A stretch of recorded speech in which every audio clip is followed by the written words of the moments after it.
নমস্কার। হ্যাঁ, আমাদের আসলে বিদ্যুৎ বিভ্রাটের জন্য লাইভটা আউট হয়ে গেছিলো। এটাই একটা সমস্যা হচ্ছে যে বিদ্যুৎ বিভ্রাট হলে বা কানেকশন চলে গেলে, আমার যেহেতু এটা রাউটারে চলে, তো কানেকশন আউট হয়ে যাচ্ছে। তো আমি আবার লাইভটা আবার শুরু করলাম পুনরায়ভাবে। তো যেটা বলছিলেন, আপনি যে দুর্গাপুরে আসার কথা, সেটা বলুন। দুর্গাপুরে 10 বছর হয়ে গেল আমি দুর্গাপুরে এসেছি। আমি উখড়াতে থাকতাম। হ্যাঁ, বলুন বলুন বলুন। প্রথমে আমি বাঁকুড়া কলেজে থাকতাম। হ্যাঁ, বাঁকুড়া কলেজ থেকে বাবা রিটায়ার হয়ে যাওয়ার পরে আমরা উখড়াতে একটা বাড়ি করে চলে আসি। আচ্ছা। উখড়াতেই আমার দীর্ঘদিন কাটে। হুম। তারপরে হ্যাঁ, উখড়া থেকে বলুন বলুন বলুন। শেষ দিকে আমি মোটামুটি 10 বছর আগে আমি উখড়া থেকে বেনাচিতি বলে হ্যাঁ, হিরাউটা দেখি। হ্যাঁ, বলুন। বেনাচিতি বলে একটা জায়গাতে আমি জায়গা কিনে বাড়ি করি এবং ওইখানে থাকা শুরু করি।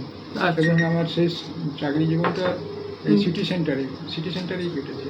আচ্ছা আচ্ছা। তো তো তারপরে বলুন, সিটি সেন্টারই আপনি সিটি সেন্টারে আমি রিটায়ার। সিটি সেন্টারে। ইউকো ব্যাংক থেকে আমি রিটায়ার। আচ্ছা আচ্ছা আচ্ছা আচ্ছা। যেটা যেটা বলছিলাম যে আপনার কাছ থেকে তারপরে লেখালেখিতে কিভাবে এলেন আপনি বলুন। লেখালেখি তখন আমি উখড়াতে আসিনি, বাঁকুড়া করে লিখেছিলাম। হুম আমি রানীগঞ্জে বসে এমনি স্কুল ম্যাগাজিনে 2-4 লিখেছিলাম। হুম। তো তা আমার লেখাগুলো নরেন চক্রবর্তী বলে একজন বর্তমানে যে এমএলএ, আমাদের পাড়াতেই থাকতো বাচ্চু। আচ্ছা সে একদিন হঠাৎ আমার কাছে গিয়ে বললো, আমরা একটা ম্যাগাজিন বার করছি, আপনি একটা লেখা দিন। তো আমি তার পত্রিকাতে একটা কবিতা দিয়েছিলাম, ঐক্যতান, ঐক্যতান।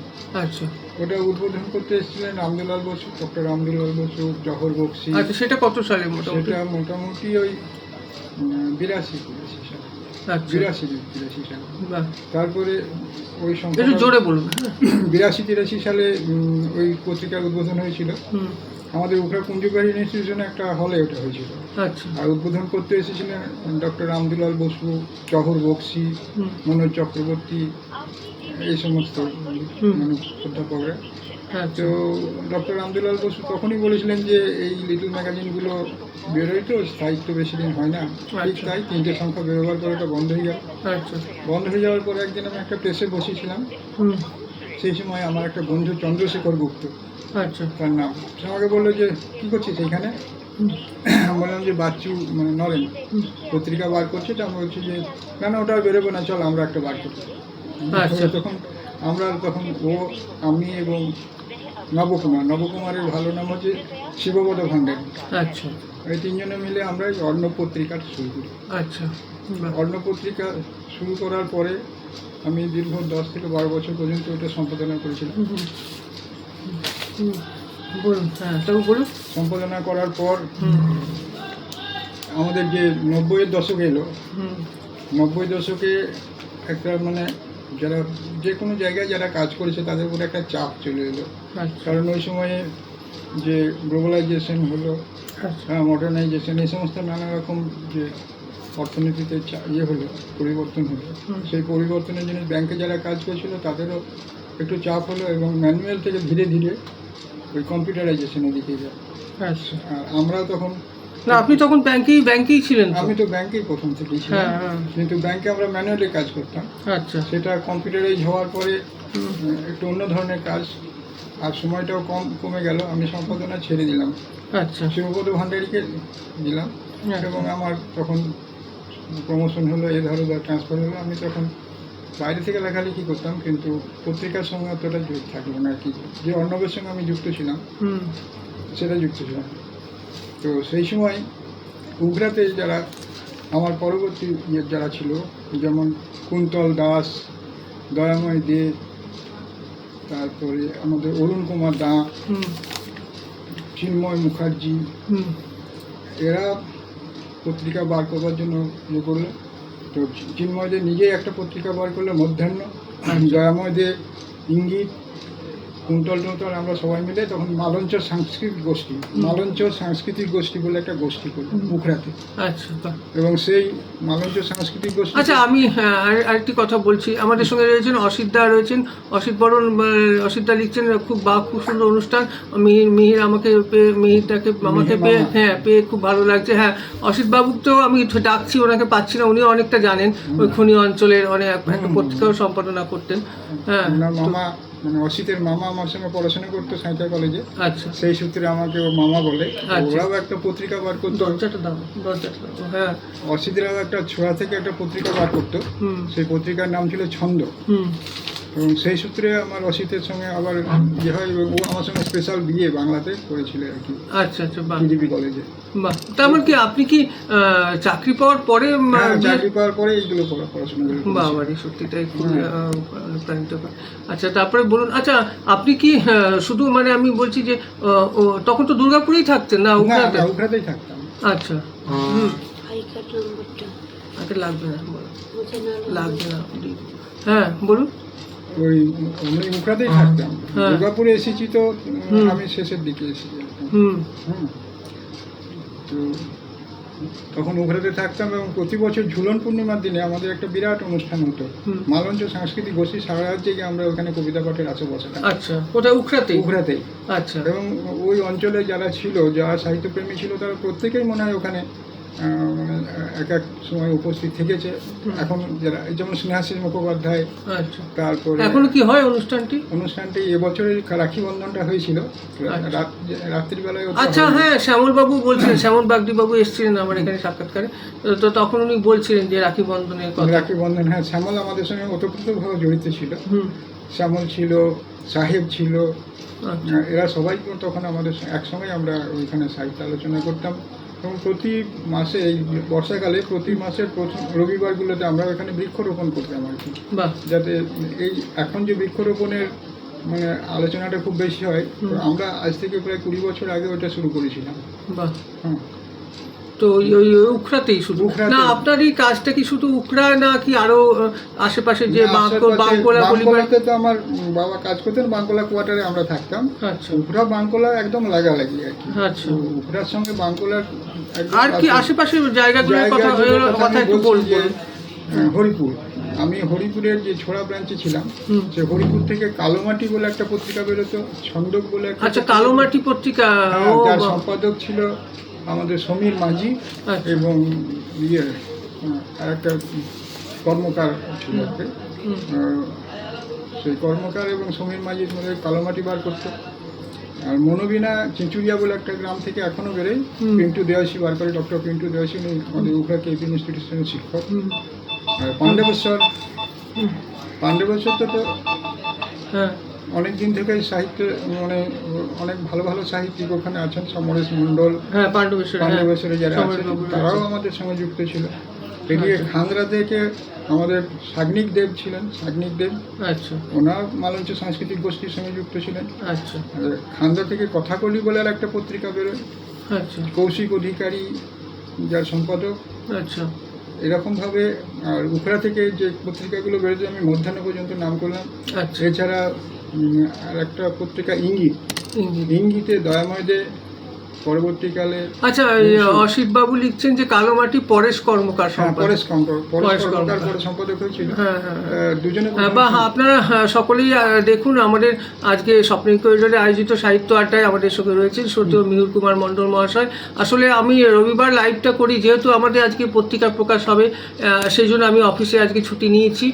তো যেহেতু ছুটি নিয়েছি এবং অনুষ্ঠানটা আমাদের দুপুরের দিকে শুরু হবে, সেই জন্য আমি ভাবলাম যে আজকে একটা লাইভ হয়ে যাক। এমনিতে তো সময় পাওয়া যায় না সারা সপ্তাহ জুড়ে, যে একটা আমার সকাল থেকে সন্ধ্যে 7টা পর্যন্ত অফিস থাকে, তো কোনো উপায় নেই, এই অফিসেই অনেকটা টাইম কেটে যায়।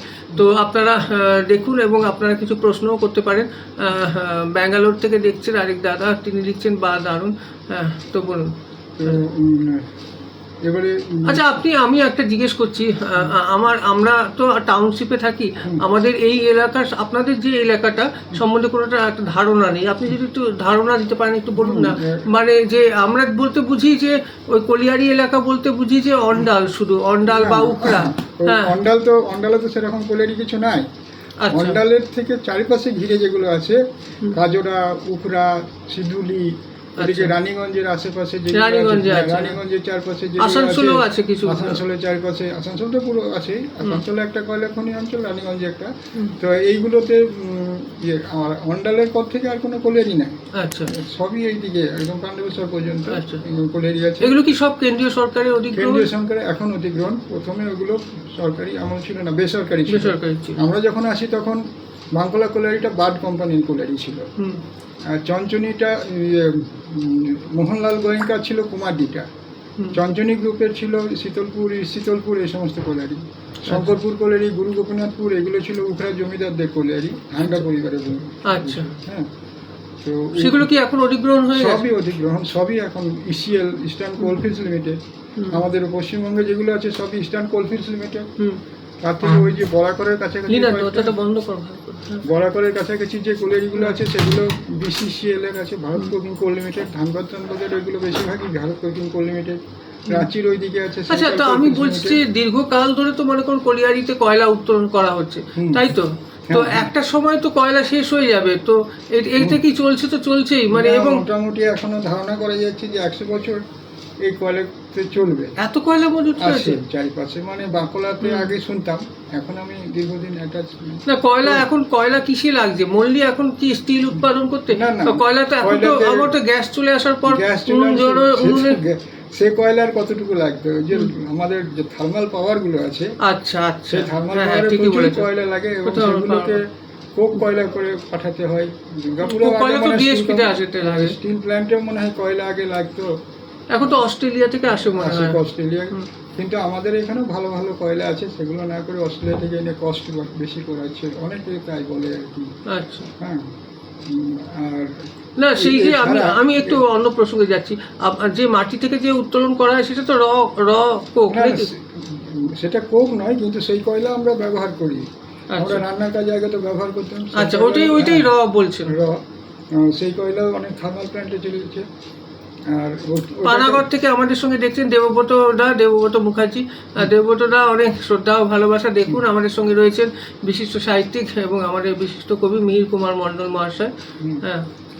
তো বাঁকুড়া কোলেরিতে আমার দীর্ঘদিন কেটেছে। হুম। বাঁকুড়া কোলেরিতে বাবা রিটায়ার করার পর আমি উখড়াতে আসি, এবং উখড়া থেকে আমি এই বেনাচিতিতে এসেছি। আচ্ছা। বাঁকুড়া কোলেরিটা পুরোপুরি কোলেরি, মানে কোলেরি বেল বলতে যা বোঝায়, সেখানকার আমি যারা লেবার, যারা মানে মাইনিংয়ে কাজ করে, যারা উপরে অফিসে কাজ করে, তাদের সবারই সঙ্গে আমার খুবই যোগাযোগ ছিল, ঘনিষ্ঠতাও ছিল অনেকের সঙ্গে। আচ্ছা, তারপর আপনি বিভিন্ন পত্রিকার কথা যেটা বলছিলেন হুম, একটু শুনতে চাই। যেমন বিশেষ করে আপনার কাছে আমি মোহাম্মদ মানিকদার কথা শুনতে মোহাম্মদ চাই, মানিক। এবং আমাদের তারাপদদা বা তারাপদদা, সৌরেন্দু বাবু, সৌরেন্দ্রবাবু, তারাপদদা, এদের সঙ্গে কেউই তো আর নেই। এরা নেই, সত্যি খুব কিন্তু ভালো মানুষ মোহাম্মদ ছিলেন, মানিকের সঙ্গে আমরা আমার অনেক খুবই- লিখেছি এদের পত্রিকায়। মোহাম্মদ মানিকের কথা যখন বললেন তখন বলি, হুম। উনি খুবই পরিশ্রমী ছিলেন। হুম। পোস্ট অফিসে তিনি ডাক বিভাগের এজেন্সি কাজ করতেন, স্মল সেভিংস নিয়ে। আমার কাছেও মাঝে মাঝে আসতেন, আমি বলতাম যে আমার তো ব্যাংকে 1% বেশি পাই, তবু আপনি যখন এসেছেন তখন আপনার কাছে আমি রেকারিং করব। উনি প্রতি মাসে একবার করে আসতেন আমার কাছে, টাকা তুলে নিয়ে যেতেন। হুম। আর প্রথম জীবনে উনি যে সেদিকে কবিয়াওয়ালা বলে যে পত্রিকাটা করেছেন, তার আগে মোহভঙ্গ বলে একটা পত্রিকা, মানে করতেন। ডেইলি নিউজ, মানে ডেইলি সাপ্তাহিক সংবাদপত্র ছিল ওর, মোহভঙ্গ। আচ্ছা। সেই মোহভঙ্গ ময়রা থেকে বেরোতো, আর ওনার বাড়ি ছিল আমদই বলে একটা গ্রামে। মোহভঙ্গদের শারদীয়া সংখ্যাটা বেশ সুন্দর হতো, মানে দেখবার মতো হতো। অনেক বড় বড় ম্যাগাজিনে থেকে যেমন বেরোয় শারদীয়া সংখ্যা, সেরকম বার করতে হবে। বাহ। এবারে মোহভঙ্গ যখন বন্ধ হয়ে গেল, উনি মোটামুটি আর সাহিত্য টাহিত্য নিয়ে সেরকম আলোচনা করতেন না। তারপরে আমরা যখন মালঞ্চ বললাম, তখন মোহাম্মদ মানিককে আমরা বললাম যে আসুন। উনি কি ওইখানেই থাকতেন হ্যাঁ, আপনাদের হ্যাঁ, এলাকায়? উখড়াতেই থাকতেন। উখড়াতেই থাকতেন। উখড়া পোস্ট অফিসে কাজ আমার এই করতেন। দুর্গাপুরের অনুষ্ঠানে আসতেন, দেখা হতো, এবং হ্যাঁ, তখন হ্যাঁ। বলতেন যে জয়ন্ত লেখা দাও। অনেকবার হ্যাঁ, লিখেছি ওনার পত্রিকায়, তো- খুবই ভালো পত্রিকা ছিল। মোহাম্মদ মানিক তারপরে আমাদের মালঞ্চ গোষ্ঠীতে আসলেন, হুম। এবং উনিও আমাদের সঙ্গে সারা রাত জেগে মালঞ্চ গোষ্ঠীর অনুষ্ঠানে থাকতেন আর কি। তখন ওর শরীর ভালো ছিল।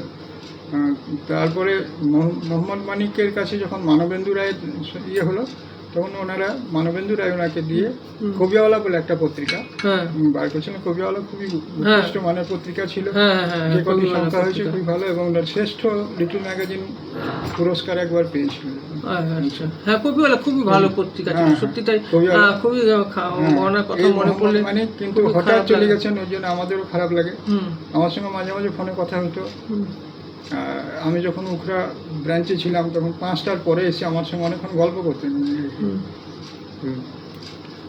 বিভিন্ন জায়গাতে আর তারাপদের তারাপদের সঙ্গে আমার কয়েকবার সাক্ষাৎ হয়েছে, কিন্তু অত ঘনিষ্ঠতা হয়নি। মোহাম্মদ মানিকের সঙ্গে যতটা ঘনিষ্ঠতা ছিল, সৌরেন্দুর সঙ্গে একবার আমি হরকুমার বাবুর একটা অনুষ্ঠানে গেছিলাম, তখন দেখা হয়েছিল, কিন্তু পরিচিতিটা অত ভালো ছিল না আমার আচ্ছা। কাছে, ওই জন্য। আচ্ছা, আপনি এবার আপনার কাছে কিছু পত্রিকার কথা জানতে চাইব। যেমন আপনি আপনার সম্প্রতি লেখা ওইটা থেকে আমি দেখতে যাচ্ছিলাম যে কোলফিল্ড টাইমস বলে একটি পত্রিকা, হ্যাঁ। তখন আমি আমাদের বাড়িতেও নেওয়া হতো, আমি তখন খুবই ছোট। তো ওটা যে আপনাদের ওখানকার যিনি এটা পত্রিকা, সেটা আমি জানতাম না। আমি হয়তো কলকাতা থেকে কলকাতা থেকে বেরোতো, এবং খান্দা বলে একটা জায়গা আছে, আচ্ছা, প্রবীর উনি সরকার প্রবীর ছিল। সরকার ওইখানকার, ওই রাস্তার ধারে ওনার বাড়ি, সাদা রঙের বাড়ি। আচ্ছা। এবং উনি অনেক ভালো ভালো তথ্য ওই কোলফিল্ড টাইমস থেকে দিতেন, যেগুলো ইসিএল এর অনেক ভালো ভালো তথ্য ওই পত্রিকা থেকে দিতেন। আর পুজো সংখ্যাতে বেশ মোটা করে হতো। হ্যাঁ, আমার মনে আছে, আমি দু একবার চিঠিও লিখেছিলাম কোলফিল্ড টাইমসে। আমার সে খুব ছোটবেলাকার কথা আমার আবছা আবছা মনে আছে। কোলফিল্ড টাইমস ছাড়া উখড়াতে আরো দুটো সাপ্তাহিক পত্রিকার কথা আমি লিখেছিলাম। বলুন একটু শুনি। উখড়া দর্পণ। আচ্ছা উখড়া দর্পণের সম্পাদক ছিলেন কুমুদ কান্তি রায়। আচ্ছা আমরা যখন ছোটবেলায় আমাদের একটু একটু জ্ঞান হচ্ছে বা লেখালেখি সম্বন্ধে ইয়ে হচ্ছে, তখন আমি উখড়া দর্পণে দু একবার যে সংবাদগুলো পাঠিয়েছিলাম সেগুলো উনি ছেপেছিলেন। তখন আমার সঙ্গে কুমুদ কান্তি রায় পরিচয় ছিল না। আচ্ছা। একবার আমি কলকাতায় করলাম, আমি কলকাতায় কস্টিউম করতে গেছিলাম, সেখানে আমার শরীর ঠিক ছিল না, তখনই মাদার টেরেজা নোবেল প্রাইজ পায়।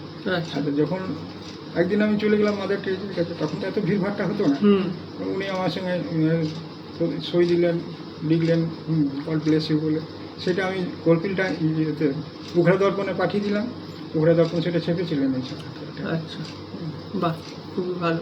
আচ্ছা, তো আপনার কবিতা শুনবো। কবিতা এনেছেন কি? কবিতা তো আমি একটু ছড়া টাইপের কবিতা লিখি। আমি একটা কবিতা বলছি যে আমি যে কয়লাখনি অঞ্চলে ছিলাম, সেটারই একটা পুরোনো দিনের একটা নস্টালজিক ইয়ে, সেটা নিয়ে একটা কবিতা কিছুদিন আগে লিখেছিলাম। আচ্ছা আচ্ছা। তা সেই লেখাটা আমি একজনকে দিয়ে ওটা। ঠিক আছে। আমাদের সঙ্গে নমস্কার, স্বপ্নের করিডোরে আয়োজিত সাহিত্য আড্ডায় আপনাদের সকলকে স্বাগত। আপনারা দেখুন আমাদের সঙ্গে অসিতবাবু লিখছেন মিহির মামা, আমাদের ছন্দক পত্রিকার অন্যতম পরামর্শদাতা, শুভানু রায় লেখক। উনি খনি শিল্পাঞ্চলে একজন বিশিষ্ট কবি, গল্পকার, প্রাবন্ধিক, সম্পাদক ও সংস্কৃতি কর্মী। আচ্ছা, আপনি যে গল্প লেখেন, আচ্ছা, ছোট গল্প, কখনো কখনো আমাকে কবিতাও লিখতে হয়। সর্বোপরি একজন আত্মপ্রচার বিমুখ ভালো মানের মানুষ এবং পরোপকার। সত্যি তাই, এই যে আত্মপ্রচার বিমুখ মানুষদের জন্য দেখলে শ্রদ্ধা হয়ে যায়। আমি একটি ঘটনার কথা আপনাদের বলবো, আপনি একটু কবিতাটা খুঁজুন, ততক্ষণে বলছি। যে এই প্রসঙ্গটা আমি না বললেই নয়।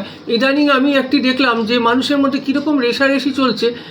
একজন সম্পাদক তার পুজো সংখ্যার লিস্ট বেরিয়েছে, আমরাও লেখা পাঠিয়েছি, এবং যেখানে প্রি বুকিং নেই সেখানে আমি লেখা পাঠাই জেনারেলি। তো অনেক পত্রিকায় বেরিয়েছে, অনেক কিছু বেরোয়নি, তাতে আমার কোনো খেদ নেই এবং কিছু যায় আসে বলে আমার মনে হয় না। কিন্তু যেভাবে তাকে আক্রমণ করা হয়েছে, আমি দেখলাম একজন সম্পাদককে, যে কেন আমাদের লেখা নেই, আপনি স্বচ্ছভাবে করেননি, এইরকম করে যারা লেখক তারা কীরকম একটা বিশৃঙ্খল সৃষ্টি করছেন, এবং তারা কীরকম ধরনের লেখক, আমি অবাক হয়ে যাই যে তারা একজন সম্পাদককে প্রশ্ন করছেন যে আপনার ঠিক হয়নি, আমার লেখা কেন স্থান পায়নি। এটা কি কোনো প্রতিযোগিতা আছে? আপনার একটা লেখা স্থান নাই বা পেল, তাতে কি আসে যায়, তাতে কি ক্ষতি হয়ে যায় লেখক জীবনে? আমার দেখা অনেক বিশিষ্ট মানুষ আছে, বিশিষ্ট কবি, তারা একটা পত্রিকাতেও লেখেন না। হ্যাঁ, তো তা বলে কি তারা লেখক নন? হ্যাঁ, এবং সমানে আমি এই প্রশ্নটাই আপনাদের কাছে করতে চাইছি যে অনেকে দেখছি যে এইটাই, যে আমার অমুক জায়গায় লেখা বেরোলো না কেন, এই কেন উত্তর কে দেবে? মনে করুন যারা একটা পত্রিকা করতে, আমরা নিজেরাও পত্রিকা করি, আজকে আমাদের পত্রিকা বেরোবে, মানে স্বপ্নের করিডোরে সার সংখ্যা প্রকাশিত হবে, আমরাও সৌজন্য সংখ্যা দিই, কিন্তু একটা পত্রিকা করতে যে কতটা শ্রম লাগে, কতটা অর্থ লাগে আজকের দিনে, হ্যাঁ, তো সেটা তো সাধারণ মানুষের বোঝার কথা। এবং তাদের প্রত্যেকেরই একটা সম্পাদক মণ্ডলী আছে এবং তাদের নিজস্ব একটা গোষ্ঠী আছে, সেখানে তারা ডিসিশন নেবেন কার লেখা থাকবে না। এবং আপনার লেখা থাকলো না মানেই যে আপনি কবি নন বা লেখক নন, সেটাও তো ঠিক নয়। আপনি নিজে নিজে কেন ধরে নিচ্ছেন যে আপনার লেখা প্রকাশ হয়নি, এবং সেই নিয়ে একটা তর্ক বিতর্ক বিশৃঙ্খল অবস্থা, মানে যেটা দেখে সত্যি আমার আজকাল ফেসবুকে থাকতে ইচ্ছা করে না, মানে এত একটা মানে বিচ্ছিরি অবস্থা।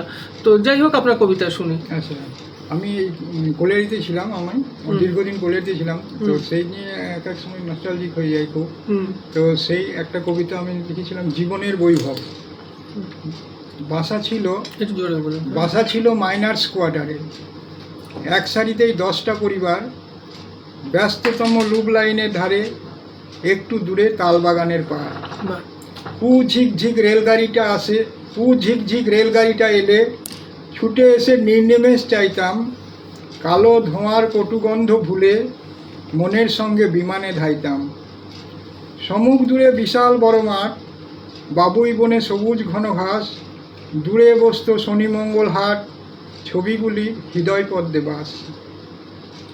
হেডগিয়ারের চাকা ঘোরা ছবি, কেমন করে যায় গো বলো ভুলি, কালি মাখা মানুষগুলো সবই কালো মানিক আন্ত ভরে ডুলি।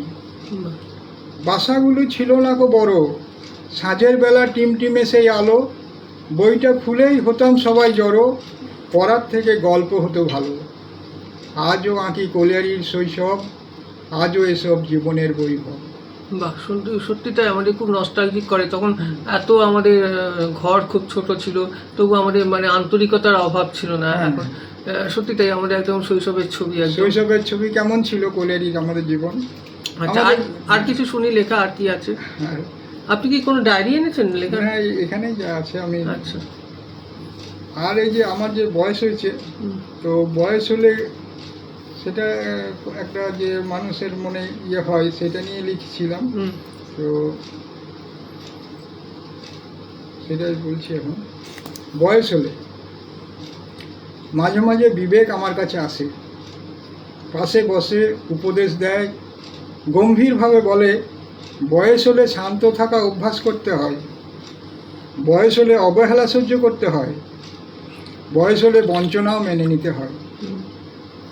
রাষ্ট্রনায়ক বয়স হলেও তোমাদের বাতিলের দলে ফেলেছে, তোমাদের স্বাস্থ্য বীমা হয় না, দ্রব্যমূল্য বাড়লে মহার্ঘ ভাতা বাড়ে না।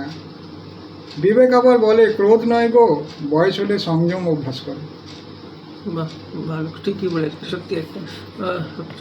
আচ্ছা, আপনি তো দীর্ঘদিন ব্যাংকে কাজ করেছেন, তো আপনি আর কিছু পড়বেন কি? না, বলুন। আমি তো একটা প্রশ্ন আপনাকে করছি, একটু জানতে চাইছি। মনে করুন যে আগে আমাদের মানে বয়স্ক লোকদের যারা দেখেছি, যারা বহু আগে রিটায়ার করেছে, তারা তো অত সঞ্চয় তাদের নেই বা টাকা পয়সা পায়নি। তো অনেকেই যে এই প্রশ্নটা করে বা একটা খেদ প্রকাশ করে যে ব্যাংকের ইন্টারেস্ট কমে যাচ্ছে, তাদের ক্ষেত্রে কি উপায়? মানে যারা মনে করে সঞ্চিত একটা টাকা পেলো, তারা ব্যাংকে একটা সিনিয়র সিটিজেন স্কিম বলে একটা আছে, ওইটাই ম্যাক্সিমাম ইন্টারেস্ট, খুব বেশি নয়। তবে ব্যাংকে যেটা দিন দিন তো কমছে, দিন দিন কমছে, কারণ ব্যাংক বলছি তো বয়স্ক লোকদিকে কোনো সম্মান আমাদের সরকার সেরকম ভাবে দেয় না। লোনের ইন্টারেস্ট যাতে কম হয় তার জন্য ডিপোজিটের ইন্টারেস্টও কমে দিচ্ছে আর কি, মানুষ যাতে লোনের ইয়েতে বেশি চলে যায়। হ্যাঁ, লোনের এতে যাতে না যায় বলছে। না, লোনের এতে যায় যেন বেশি করে লোন নেয়, কম সুদ হলে পরে বেশি লোন নেবে মানুষ। আচ্ছা, আর বেশি লোন, সেটা তো একটা ফাঁদ। সেই লোন বেশি হলে পরে তো ব্যাংকের ইন্টারেস্ট হবে। অর্থনীতিটা তত ইমপ্রুভ করবে, যত বেশি আমাদের দেশের লোক কনজিউমার লোনের দিকে যাবে, কনজিউমার গুডসের দিকে যাবে, অনেক মাইনে বাড়ছে, মাইনেটা খরচ করাতে হবে, তাই না? আচ্ছা, যে লোনগুলো আমরা আগে দিতে পারতাম না, সেই লোনগুলো ব্যাংক একদম বাড়িতে গিয়ে দেওয়ার চেষ্টা করছে। প্রচন্ড। আমি গাড়ি কেনার সময় দেখেছি হাজারটা ব্যাংক এসে হাজির, আমরা লোন দিতে, যেহেতু আমরা সরকারি চাকরি করি, তো তাদের দিতে সুবিধা, কারণ আপনাদের মাসে মাসে ইনস্টলমেন্ট কাটতে সুবিধা হবে, বাড়ি যেতে হবে না, আপনার স্যালারি থেকে ডাইরেক্ট চলে যাবে। হ্যাঁ, স্যালারি থেকে ডাইরেক্ট। এছাড়া বয়স্ক মানুষদের জন্য কি সুবিধা আছে আপনি যদি একটু বলেন, তাহলে অনেকে উপকৃত হবে। বয়স্ক মানুষদের ওই যে সিনিয়র সিটিজেন স্কিম ছাড়া তো সেরকম কিছু নাই। আর যদি পেনশন থাকে, অনেক সময় পেনশনে হঠাৎ টাকা দরকার। আমাদের তো পেনশন নেই সেরকম, মানে সেন্ট্রাল গভর্নমেন্ট, মানে যেটা স্টেট গভর্নমেন্টের রয়েছে, আমরা তো ডাইরেক্ট সেন্ট্রাল গভর্নমেন্টের নেই। তাদের সত্যি তাদের খুব এককালীন হয়তো বেশি টাকা দেয়, তো সেটা একটা খুব অসুবিধা। হ্যাঁ, সেটা অসুবিধা হয়। তো তাদের ক্ষেত্রে বলছেন আপনি ওই সিনিয়র সিটিজেন, সিনিয়র সেভিং স্কিমটাই সব তাতে কি সুবিধা হয়? তাতে ওই সামান্য ইন্টারেস্টটা বেশি পাই, হুম, ইন্টারেস্ট বেশি। এছাড়া এলআইসিতে একটা আছে বয় বন্দনা যোজনা, হ্যাঁ, সেখানেও একটু বেশি ইন্টারেস্ট পাওয়া যায়, সেটাও 10 বছরের একটা স্কিম, কিন্তু সেটা কি 60 বছরের পরে? 60 বছরের পরে সেটা বয় বন্দনা যোজনা। আচ্ছা আচ্ছা, তো এই তথ্যগুলো সত্যি যারা দেখছেন সকলের কাজে লাগবে। আমাদের সঙ্গে সুভাষ ঘোষ দেখছেন, আরও অনেকে দেখছেন, অসিতবাবু দেখছেন। হ্যাঁ, তো এবার আপনার খনি অঞ্চলের কথা আবার ফিরে যাই। খনি অঞ্চল আমরা যখন চা খেতে খেতে প্রথমে বলুন। যাই তখন ওটা তো সরকারি ছিল না, বেসরকারি খনি ছিল। হুম, তো বেসরকারি যে আগেকার দিনে যে লেখাগুলো আছে, যেমন শৈলজানন্দের কয়লাকুঠির দেশে, বা অরণ্য কোহেলি বলে কালীপদ ঘটকের যে লেখাগুলো আছে, সেখানে গেলে বাস্তব চিত্রটা পাওয়া যায় যে খনি অঞ্চলে যারা কয়লা কাটতো, কয়লার মজদুর ছিল, হুম। তারা খুব কষ্টে তো প্রফুল্ল সিংহেরও রয়েছে মনে হয়, হ্যাঁ, প্রফুল্ল সিংহের আছে।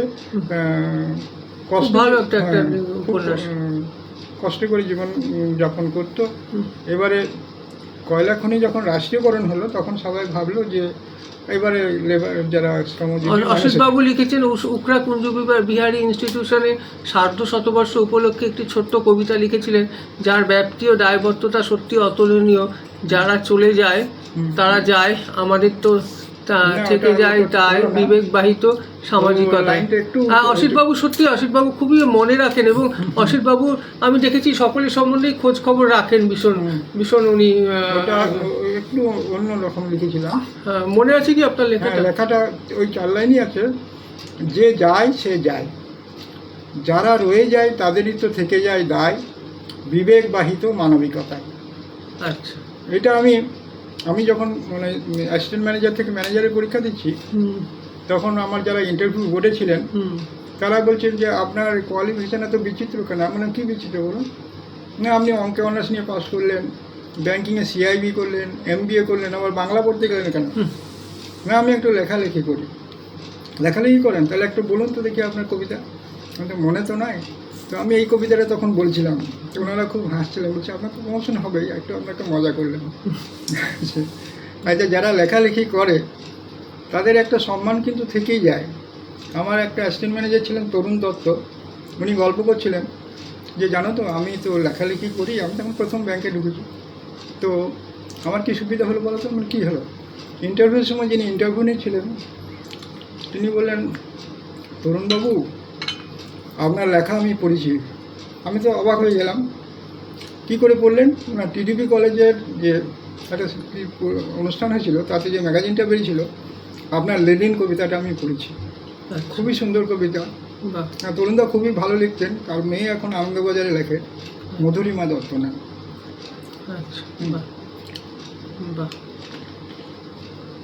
তারপর আপনি ব্যাংকের কাজে থাকতে থাকতেই লেখালেখি করতেন তখন? আচ্ছা, তখন কি পত্রিকা সম্পাদনা চলছিল? তো পত্রিকা তো বন্ধ হয়ে গেল। না, আমি অর্ণব পত্রিকাটা চালাচ্ছিলাম, কিন্তু যখনই ম্যানুয়াল থেকে কম্পিউটারাইজ হলো তখনই আমি ওটা ছেড়ে, আমাদের পত্রিকা চলছিল, শিবপদ ভান্ডারী চালাচ্ছিল, অনুষ্ঠান করছিল, চালাচ্ছিল। সম্প্রতি শিবপদ ভান্ডারী একটু অ্যাক্সিডেন্ট হয়েছে, এবছর বেরোয়নি অর্ণবটা। আচ্ছা আচ্ছা, এছাড়া আপনি আর কিছু পত্রিকার কথা বলুন?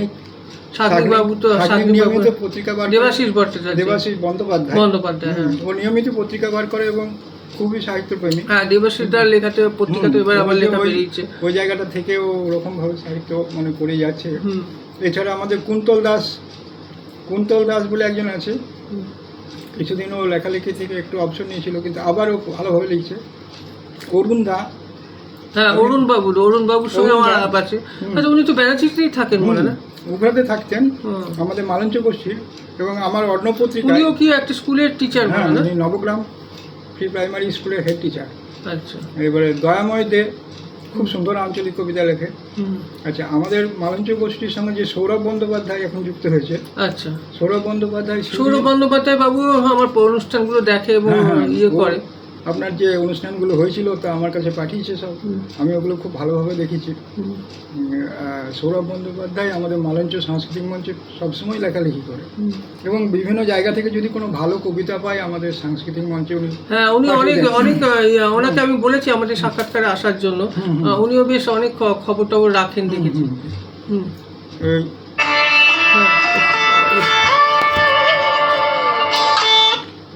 বলুন।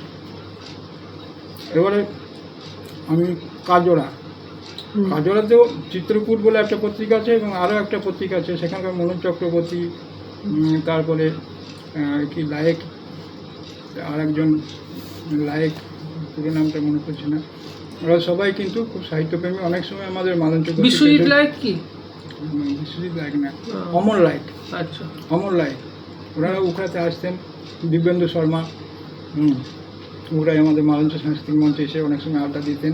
আচ্ছা, আচ্ছা, এদিকে বহুলা থেকে হরিপুরের বললাম কালোমাটি, আর মনোবিনা আছে পিন্টু দেওয়াসি। এদিকে আমাদের গৌরহরি দাস, খুব ভালো ছড়াকার, পাণ্ডবেশ্বরের কাছে ওর কেন্দ্রা বলে একটা গ্রামে বাড়ি। আচ্ছা, হ্যাঁ, আমাদের আশিস কর্মকার খুব ভালো ছড়া লেখেন, ছবি আঁকেন খুব ভালো।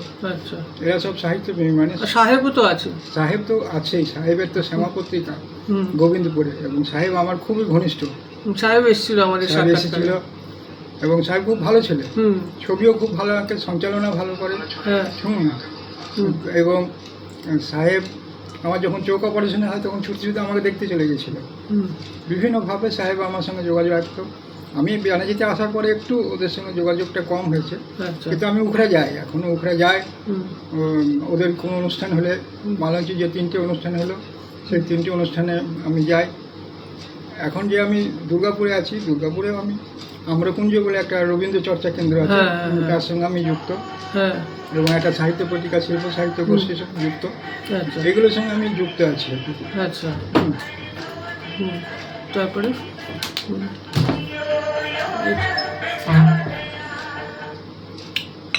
এবং আর কি জিজ্ঞেস করছেন? মানে এই পত্রপত্রিকার কথা এবং বিভিন্ন মানুষের কথাই জিজ্ঞেস করছেন। পত্রপত্রিকা তো উঠা অঞ্চলে প্রচুর বেরোয়।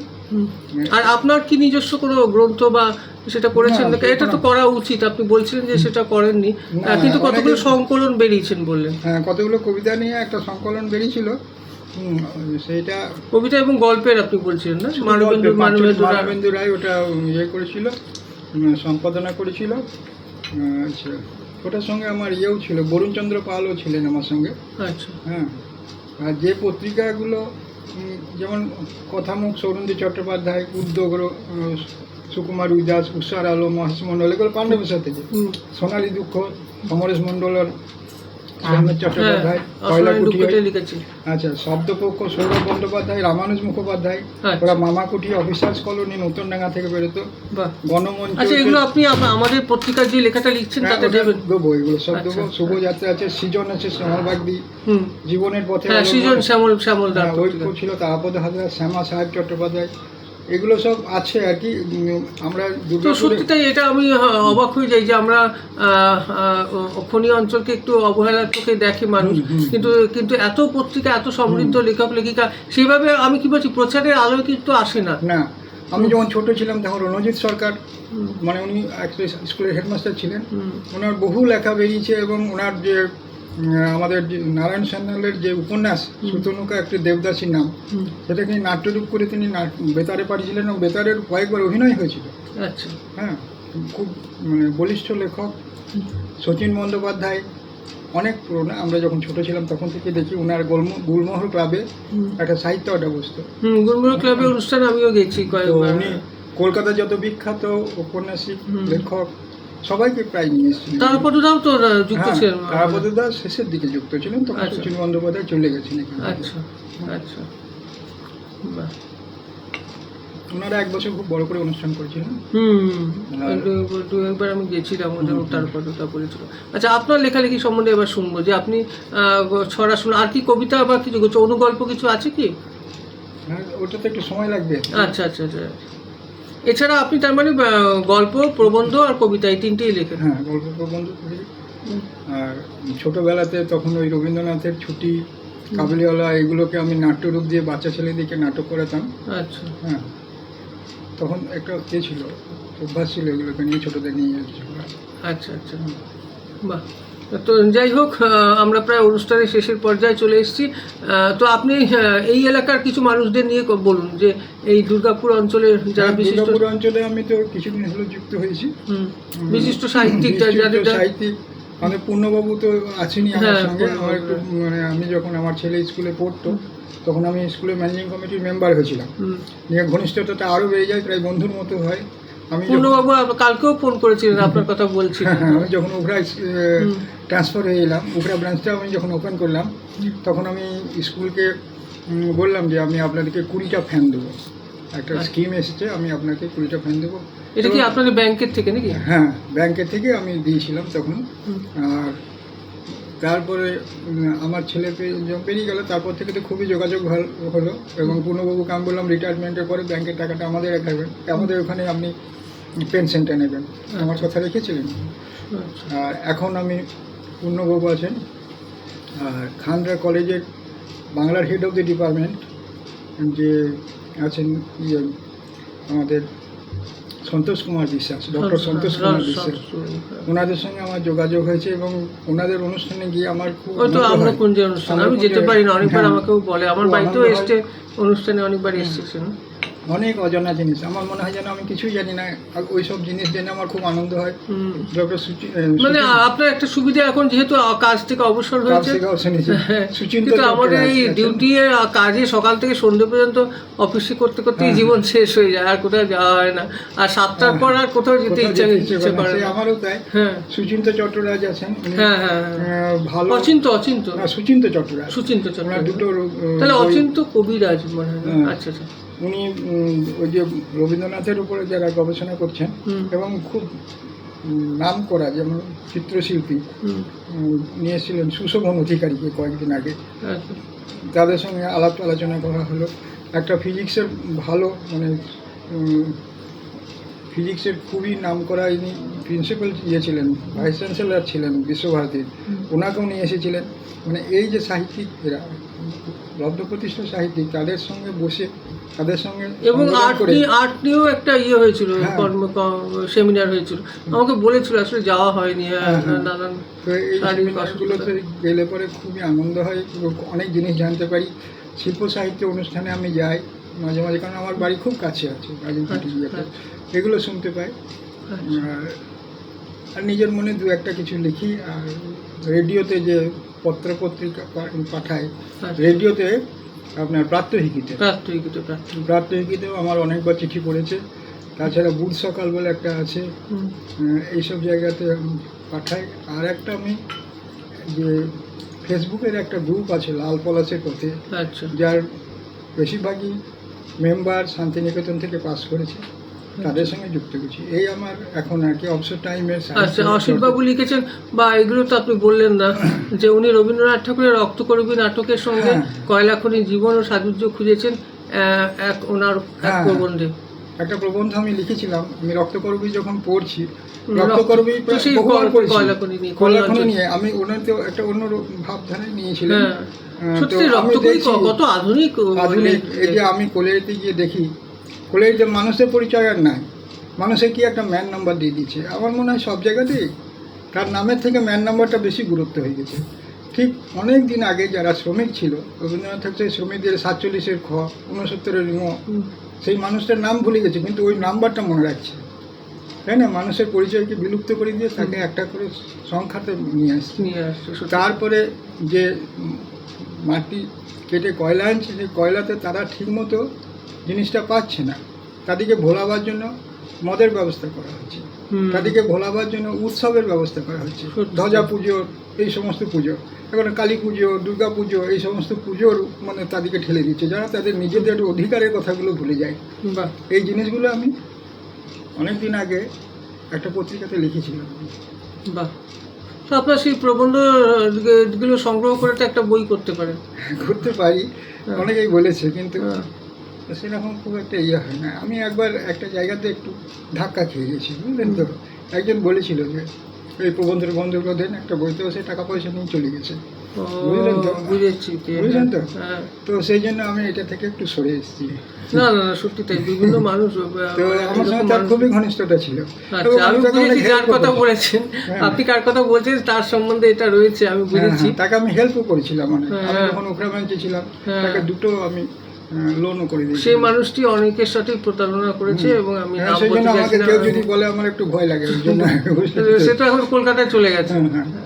ওইটাই সমস্যা, হুম। ওইটাই সমস্যা। যাই হোক, আপনি আমাদের সঙ্গে এসেছিলেন, অনেক ধন্যবাদ জানাই।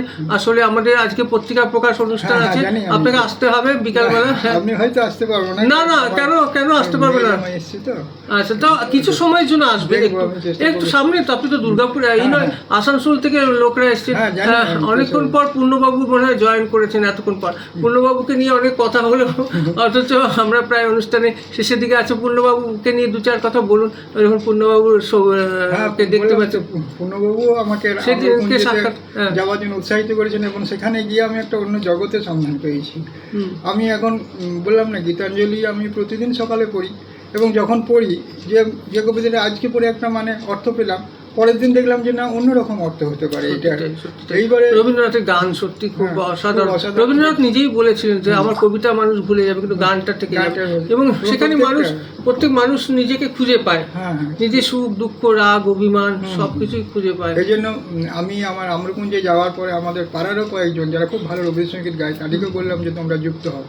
তা আপনার এখানেও তারা মনে হয় এসেছিল, প্রিয়ব্রত হ্যাঁ, মুখার্জি, হ্যাঁ, হ্যাঁ, হ্যাঁ। মানসী মুখার্জি, হ্যাঁ, হ্যাঁ, একদিন ছবি দেখছিলাম। অনেকে এসেছে আমার বাড়িতে সত্যি কথা বলতে কি, আজ 4-5 বছর ধরে অনুষ্ঠান হচ্ছে এবং আমি এই অনুষ্ঠানটা করছি সদ্য আরতি কুমার বসু থেকে শুরু করে দুর্গাপুরে যারা অনেক বয়স্ক মানুষ তাদের আমি সাক্ষাৎকার নিয়েছি এবং আমাদের ইউটিউবে আপনারা এই সাক্ষাৎকারগুলো দেখতে পাবেন সমস্ত। আমি ইউটিউবে আপনাকে করে দেবো। আপনার সাক্ষাৎকারটা যেহেতু ফেসবুক থেকে তো ডিলিট হয়ে যায় এক মাস পর, তো সেই জন্য আমি এই সাক্ষাৎকারগুলো সব ইউটিউবে রেখেছি, আপনারা দেখতে পাবেন। সেখানে বিশিষ্ট মানুষ, বহু বিশিষ্ট মানুষ, হ্যাঁ, মালতী দিও দেখছেন। হ্যাঁ, অনেক ধন্যবাদ। সদ্য স্বপ্নের করিডোরের পত্রিকা সাহিত্য আড্ডায় আপনাদের সকলকে স্বাগত এবং সবাইকে অনুরোধ করছি, আমাদের আজকে পত্রিকা প্রকাশ অনুষ্ঠান আছে, আসবেন সকলে 18 রুম হোস্টেলে। হ্যাঁ, তো মোটামুটি আজকে অনুষ্ঠান এখানেই শেষ করছি, কারণ আমাদের আরো অনেক প্রস্তুতি রয়েছে।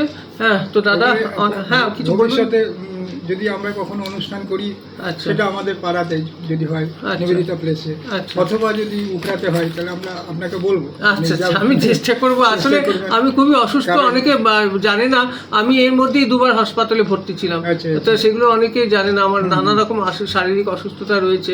তো তার মধ্যে টুকটাক নিজের কাজগুলো করে উঠতে পারি না, অনেকে সাহায্য করেন এবং আমার বাড়িতে বিশিষ্ট সাহিত্যিকরাও অনেকে এসেছেন, আসেও সেটা অনেকে দেখেছি আমি। দেখেছেন। আমরা এই তো কয়েকদিন আগে আপনি বিশুদা এসেছিলেন কদিন আগে, তারপরে সত্যিও সাহিত্যিক, আজকেও বিশিষ্ট সাহিত্যিক ঔপন্যাসিক রবীন্দ্র গৌ ফোন করেছিলেন যে আমার শুভেচ্ছা জানালেন। তো আরো অনেকে অনেক বহু মানুষ ফোন রবীন্দ্র করছেন। গুহর কিছুদিন আগে আমি দুটো বই নিয়েছি, ওর কিনেছি। আচ্ছা। একটা হচ্ছে দুর্গাপুর সম্বন্ধে আর একটা চায়ের উপরের লেখা। আচ্ছা। বিভিন্ন ধরনের চা নিয়ে যেগুলো হয়। ওটা রঞ্জিত গুহ, রবীন্দ্র গুহ। আচ্ছা, আচ্ছা, রঞ্জিতা আরেকটা আমার কি বাড়িতে গুহ বলছেন এটা? রবীন্দ্র গুহ, উনি রবীন্দ্র অনেক গুহ। আগে দুর্গাপুরে হ্যাঁ, এসেছিলেন, মানে রবীন্দ্র গুহ অনেকদিন আগে ছিল। অনেক আগে ছিলেন। রণজিৎ গুহ দুটো বই আমি রঞ্জিত গুহ। নিয়েছি। তো যাই হোক, দাদা খুব ভালো লাগলো, আপনি আবার আপনার মূল্যবান সময় আমাদের দিলেন, আমাদের পত্রিকা সাহিত্য আড্ডা এবং আমাদের আর এরপরের অনুষ্ঠানগুলোতেও আপনাকে পাবো এই আশা রাখছি। এবং আমার হাতে আঁকা একটি ছবি, হ্যাঁ, রবীন্দ্রনাথ, এবং আমার একটি বই আপনাকে উপহার দিলাম। আচ্ছা, খুব ভালো থাকুন, আপনার অবসর জীবন খুব ভালো কাটুক। আপনি যে নবীন প্রজন্মের জন্য কিছু একটা বার্তা দেবেন তো দিন, দিয়ে আজকে অনুষ্ঠান এখানেই শেষ নবীন করছি। প্রজন্ম তো যাতে বাংলা সাহিত্যটাকে একটু এগিয়ে নিয়ে যেতে পারে। আমরা অনেক জায়গাতে শুনছি যে বাংলা ভাষাটা নাকি পিছিয়ে যাচ্ছে বা অনেকেই চর্চা করতে চাইছে না, কিন্তু এর ভাষাতে যে হীরার খনি আছে সেটা মাইকেল মধুসূদন দত্ত পরে বুঝতে পেরেছিলেন। তা আমাদেরও বোধোদয় হয়তো দেরিতে হচ্ছে। আমি চাইছি যে বাংলা ভাষাটাকে এবং বাংলা চর্চাটাকে আরও এগিয়ে নিয়ে যেতে, আর এই যে সাহিত্য গোষ্ঠীগুলো আছে তারাও চেষ্টা করে বাংলাটাকে আরও ভালোভাবে নিয়ে যেতে, এগিয়ে নিয়ে যেতে। এটাই নবীন, আমরা দেখছি নবীন প্রজন্মের অনেক ছেলে আসছে। আমরকূঞ্জে একটা খুব কম বয়সের ছেলে এসেছে সুব্রনীল বলে, এবং তার বাংলা চর্চাটা দেখে আমরা অবাক হয়ে গেছি। সে সঙ্গীতে এবং কথাবার্তায় এসে এমন সুন্দর কথা বলে যে আমরা অবাক হয়ে গেছি। সুব্রনীল তার নাম।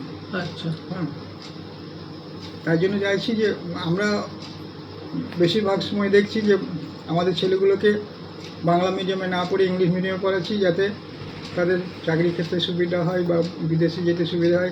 কিন্তু তার সঙ্গে সঙ্গে যদি বাংলাটাকেও সমানভাবে শেখে তাহলে মনে হয় ভালো হয়। অবশ্যই এই অবশ্যই। মুহূর্তে পশ্চিমবঙ্গে তো প্রচুর বাংলা স্কুল বন্ধ হয়ে যাচ্ছে, ছাত্র পাচ্ছে না। সত্যি আমরা তো বাংলা মিডিয়াম স্কুলে হ্যাঁ। পড়াশোনা করেছি, সেই সময় আমাদের সঙ্গে আমাদের বন্ধুরা তো প্রচুর বড় বড় জায়গায় কাজ করছে, হ্যাঁ। বড় বড় জায়গায়। কাজ করছে। তাদের তো আমাদের উখড়া তাতে স্কুল তো থেকে- আমাদের ইংরেজি শিখতে কোনো অসুবিধা হয় এই আমাদের উখড়া স্কুল থেকে বহু ছাত্র ভালো পড়াশোনা করে ডাক্তার হয়েছে, ইঞ্জিনিয়ার হয়েছে, গবেষক হয়েছে, বিদেশে ভালো ভালো জায়গায় গবেষণা করছে। সে কৃষিক্ষেত্রে গবেষণা করছে, রসায়ন ক্ষেত্রে গবেষণা করছে। বছর আগেও বাংলাতে তারা পড়াশোনা করে গেছে। সেটাই তো। সেটাই, সত্যি তাই। সত্যি এটা একটা খুবই ভালো কথা বললেন যে আমাদের সঙ্গে হীরকটা রয়েছেন, বাংলাদেশ থেকে কিশোর রয়েছে, অনেকেই আমরা আপনারা সব আসতে দেরি করলেন, অনেক আগেই আজকে শুরু হয়ে গেছে আমাদের সাহিত্য আড্ডা, প্রায় শেষের মুখে মানে আমরা চলে এসেছি।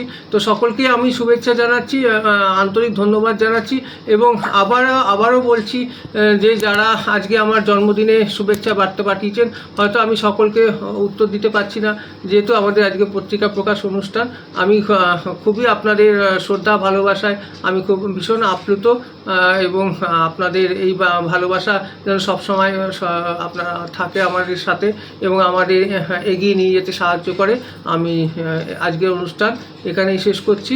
খুব ভালো থাকবেন সবাই। হ্যাঁ, আমাদের অনুষ্ঠানে আসুন, এইটাই আমাদের রইল একদম সকলের কাছে। এখানেই শেষ করছি।